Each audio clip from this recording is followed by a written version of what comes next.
Oh, anti-vaxxers. Arguably the most damaging group of conspiracy theorists around. The World Health Organization lists not getting vaccinated, whether due to laziness or refusal, as a top 10 health concern worldwide. Just look at measles and other viral infections that have made a rebound partially thanks to groups like anti-vaxxers, while previously measles and others like polio were almost eradicated thanks to vaccines. The anti-vaccination crowd ignore these facts and cling to a number of myths and bogus arguments. Primarily, they believe this due to a fraudulent and retracted 1998 article that implied a possible link between vaccines and autism, but it was based upon a very small sample size of 12 children, and no actual science was used to corroborate the conclusions. If you are interested in how to shut down these dangerous science deniers in one fell swoop, just know it takes only a little bit of research. Anti-vaxxers believe personal anecdotes are golden evidence to justify their contrarian opinion. It's not. One might note that their child has autism after receiving a vaccination. However, diagnoses for autism and other neurological disorders are typically made in early childhood, around the same time as vaccinations are administered. Just because a child received a vaccination and soon after was diagnosed for some disorder doesn't mean the vaccine caused it. This specious logic is equivalent to saying that you tried a new food and later that day you had a headache because of it. There are other plausible explanations, such as maybe you just need more sleep. It takes chemical testing to link vaccines or drugs to any sort of condition, and whenever this has been tested, no link has been found. And I have some hard-hitting questions for anti-vaxxers I've never seen them answer, such as, even if we grant that there is a link between vaccines and autism, we have to at least admit the rate of this is very, very low. So at that point, wouldn't it still be worth it to immunize your child? Sometimes, anti-vaxxer parents will attribute good health of their children to never getting them vaccinated, forgetting that the parents themselves most often were vaccinated, and that vaccinated children tend to be perfectly healthy. They are led to believe that their children are living proof that one does not need to get vaccinated in order to avoid viruses. But they have no concept of herd immunity. Herd immunity, of course, is when almost an entire population of people, think of where people are clustered like in a business or a school, are immune to a virus, and so that virus is very unlikely to break out. In this way, the vaccinated are supporting the unvaccinated. Because of this, parents of unvaccinated children should thank actual responsible parents for vaccinating their children.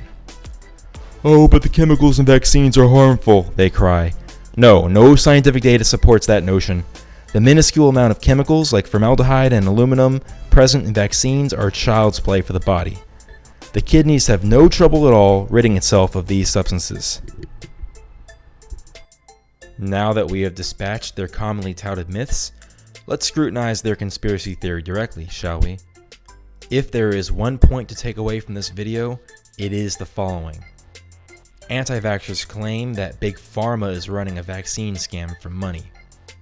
But let me ask you, if you could focus time and effort and resources into something less profitable or into something more profitable, which would it be? You didn't have to think about that, did you? It's all about the Benjamins, right? Then why doesn't Big Pharma do this? Remember how I mentioned research earlier?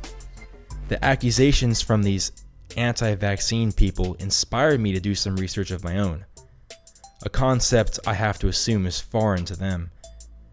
All sources report that developing vaccines is profitable, however, the cash cow is in antibiotics. I'll read you some paragraphs about this. Alright everybody, I have two articles to show you guys, and we're going to discuss the history of and current profit margins of vaccines. These articles will be linked in the description below. If you scroll down this paragraph, we can see that decades ago, the number of vaccine manufacturers in the United States plummeted because it wasn't profitable. There needed to be federal incentives in order to make it happen. It wasn't until a global need for vaccines became apparent years later that it actually incentivized these manufacturers to start producing more vaccines. I'll show you in this article right here, just to put things in perspective. The $24 billion vaccine market seems large, but represents only 2% to 3% of $1 trillion worldwide pharmaceutical industry. So yes, it's profitable, but at what cost? In case you're not picking up what I'm putting down, read this last paragraph. This summarizes it. If pharmaceutical companies merely wanted to increase their profit margins, they would stop manufacturing vaccines and focus only on developing and selling drugs and alternative medicines. There you go, plain as day. Here's another article for you guys. I'm not going to bore you with all the fine details, but look at the title. An unvaccinated child contracted tetanus. It took 2 months and more than $800,000 to save him. So basically, stories like this are not uncommon, unfortunately, due to the growing anti-vaccination movement. It should be noted that tetanus is very rare,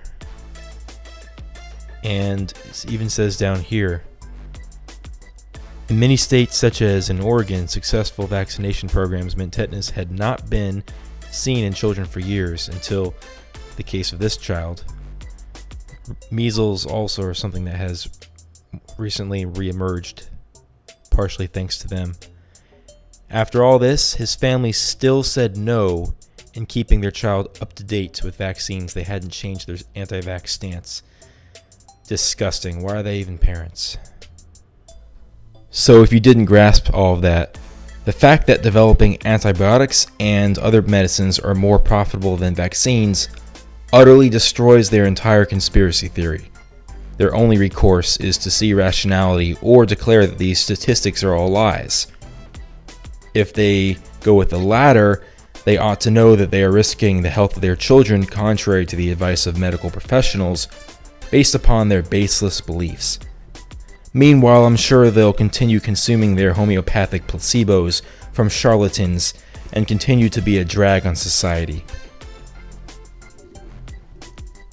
I have to say, discussing anti-vaxxers almost makes me see the other conspiracy theorists, such as creationists, flat earthers, and climate change deniers, in a better light, because at least they often look into science to have a basic comprehension of scientific phenomena to use in debate.